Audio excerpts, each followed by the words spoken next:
Welcome back to Morning Joy, where truth matters. I'm Keith Downey, your host, and joining me today is a returning guest, a fan favorite already. I mean, how can you not be a fan of Nick De La Torre, Catholic speaker, musician, and founder of the apostolate Awaken Catholic. Good morning and welcome back, Nick.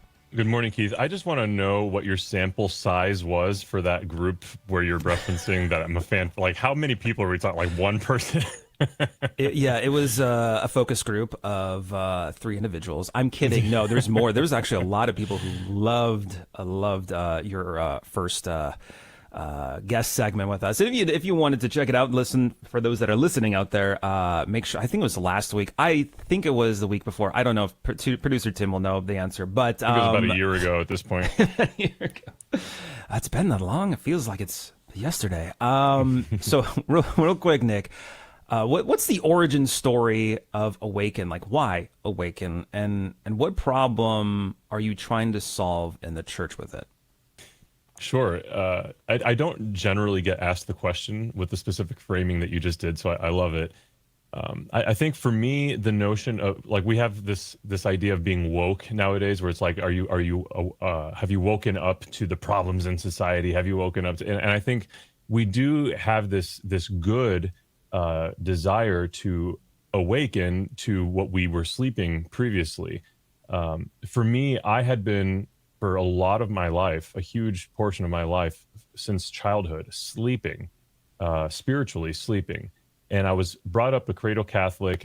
And after junior high, when I went into public school for the first time in high school, I started to kind of get inundated with ideas and faith traditions and worldviews that I'd never been exposed to before. You know, apparently not everybody's Catholic. In my Catholic school, we had one Jewish kid in my class, but, he was basically Catholic without Jesus. So for us, it was kind of this huge moment of, wow, there's so many other colors and so many other options in the world. And so that kind of felt like an awakening, but really it was not the awakening that I needed.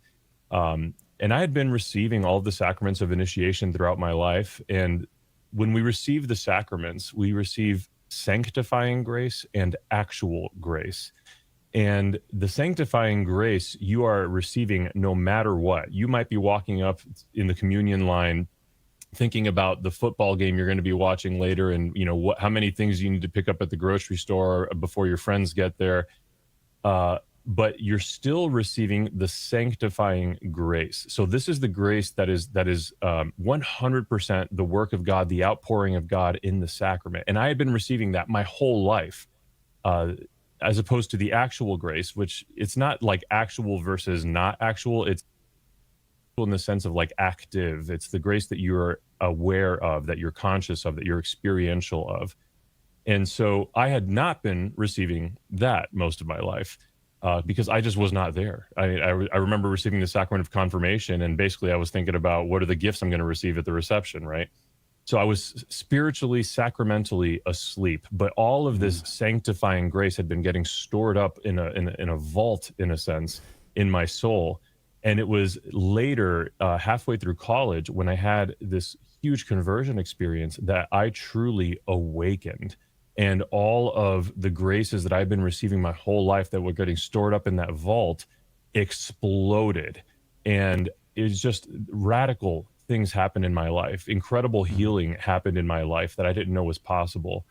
And so my aspiration with Awaken Catholic is to invite other people, whether it's, nominally engaged Catholics or people that are Protestant that don't even know, they're sleeping on the notion of Catholicism. They don't even know what's possible there. My desire with Awaken Catholic always has been to invite other people into the powerful and explosive awakening that I had in my life. So you mentioned that vault. Yeah. And I know you are very candid about your own journey through wounds, addictions, even dabbling in the occult. It's really quite amazing how open you are and vulnerable talking about this. So what was it that actually kind of broke through? What broke the vault? Okay.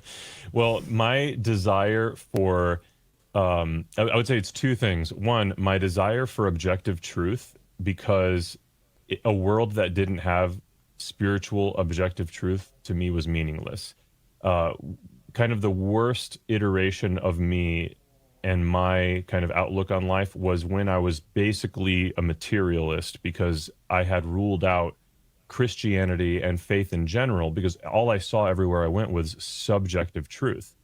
And what we know is that 2 + 2 = 4. And anybody that says otherwise is kind of crazy.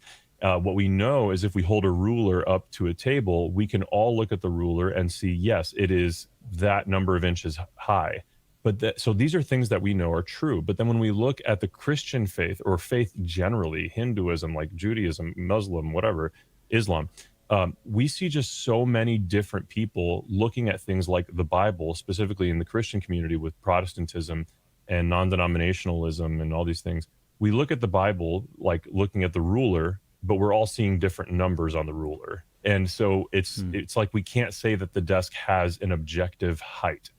And it's like we're all afraid to tell each other, no, there is objectively a height of that desk, and you can't just say it's whatever height you want.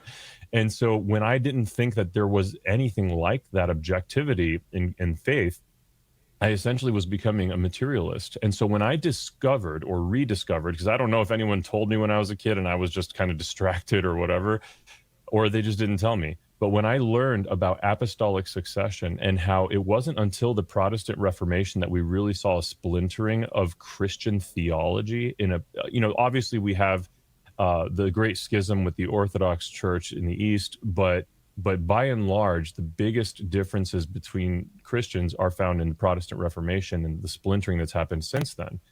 And so I learned, oh my gosh, the Catholic Church has been around for 2,000 years with unchanging teaching, and it wasn't until the Reformation that people started calling out different numbers when they looked at the ruler. So that would be the first thing that kind of spurred on this awakening, that I realized objective truth does exist in it. And then the second thing would be when I turned myself over, initially with that intellectual assent that I just talked about, but spiritually and from a heart place, when I turned myself over to God in the sacrament of confession for the first time as an adult.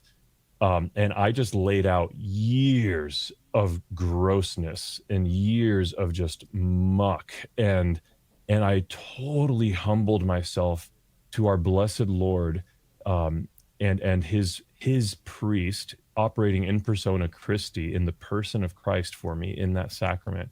When I completely unburdened myself there, I experienced this profound and radical healing that completely changed my life. And it was I only allowed God in that much by totally like letting out all of the gunk, just opening up my chest cavity and being like, Lord, here is everything that I otherwise have been hiding from everyone and from you. And it's like you can only let the surgeon perform the surgeon perform the surgery if you're willing to be vulnerable, and put yourself into the anesthesia and like just totally let him in. You can't kind of be holding yourself in protection. You have to just let the surgeon do his thing. And I think a lot of times we lack the fullness of that awakening, the fullness of the healing that he offers, because we're protecting ourselves. Like, Lord, there are certain parts of my life I don't want you to venture into because it's too difficult for me to think about it. I don't even want to go there. I certainly don't want you to go there, Lord. Or I don't like thinking about the fact that I committed that sin, so I pretend that it's okay that it happened and that it's not a sin or whatever. So I'm going to keep that tucked away in the dark. No. We have to let God into every little crevice, every humiliating crevice, every part of our intellect that we have clung to, that, oh no, this is what I believe. No. Just turn it all over to God, and then the surgeon can get to work. So those are the two things, the intellectual ascent and the spiritual ascent. Yeah. When you went through the intellectual ascent and you realized like, oh, there's a lot that I did not learn about or wasn't taught, did you find yourself like angry? Because I kind of went through the same thing. I'm like, why didn't somebody teach me these things? I wouldn't have to go under that surgery, that you mentioned. And how, if you did feel that, how did you get beyond it? Because I know a lot of people are really angry that they weren't taught some of these things and they were led astray, and then now they're back, and there's that probably brief moment of anger. There was absolutely a frustration, especially on topics of, the family and sexuality and our destiny as human beings, essentially theology of the body. Like that stuff, I was like, why was this not like the first thing we talked about? 'Cause, this happens to be at the heart of like most of humanity's struggles right now. But I think it started with that because that is what kind of brought me back into Catholicism. But I think that there were things like even how the Eucharist plays into theology of the body as a framework, because the theology of the body is a study of Scripture. It is a book cover to book cover Scripture study, and it creates a whole new lens through which we perceive and understand the salvation story. And so looking at the sacraments I'd been receiving my whole life through the lens of theology of the body was life-changing. Looking at the communion of saints through the lens of theology of the body, looking at the Holy Trinity, the Eucharist, all these things. So yes, 100% I felt that. I had for years been kind of scolding my childhood catechesis when I would speak in front of audiences. One day, my DRE, the director of religious education from when I was a kid, was in the audience, and she called me out afterwards. She was like, "Nick, we did talk about some of these things. You were just being a snot-nosed child." And I was like, maybe I should start doing a caveat. That's funny. Yeah, calling you out. Wow. There's still so much to talk about, and I know we're running out of time, but everyone that's listening, we're talking with Nick De La Torre, founder of Awaken Catholic. You can learn more and check out all of their resources at awakencatholic.org. Nick, thank you so much for being with us this morning. Oh, it's my pleasure, man. Thanks for having me. All right. Yeah, you got it. And like I said, we're going to continue the conversation on the social media platforms that you're all familiar with, YouTube, Instagram, so on and so forth. So make sure to tune in. We're continuing the conversation. But for those that are staying for the Holy Mass coming up next, please keep us in your prayers. We will continue to keep you and your intentions in ours. If this is us parting ways for the day, God bless. Make it a joyful day. We'll see you bright and early tomorrow morning, 6 a.m. Central, 7 a.m. Eastern, right here on Morning Joy, where truth matters. Otherwise, search GRN online, and we'll see you in just a few moments on the after show roundtable. But if not, hey, we'll see you.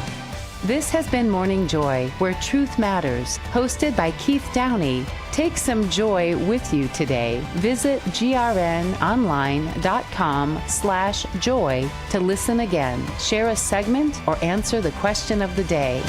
That's grnonline.com/joy.